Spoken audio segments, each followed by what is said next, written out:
Welcome to the Slop Temple. We pray this video helps. You begin by signing in 2 active profiles and connecting the second controller. This is essential because the game maps progress to individual accounts. Once done, launch Black Ops 6 and navigate straight to Zombies mode. Make sure you choose local co-op or the split-screen lobby entry so both players get allocated slots.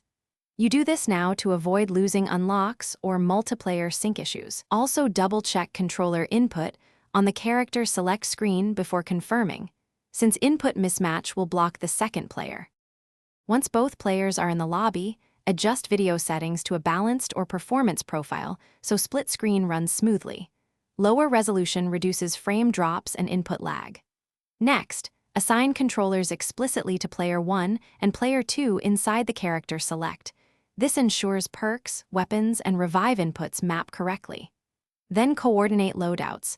You can share resources or keep private progression, but decide now because it affects how XP and rewards are tracked during the match. Make clear calls about roles to streamline. You start the match and immediately verify both screens show distinct HUDs and that each controller responds for movement, aiming, and actions.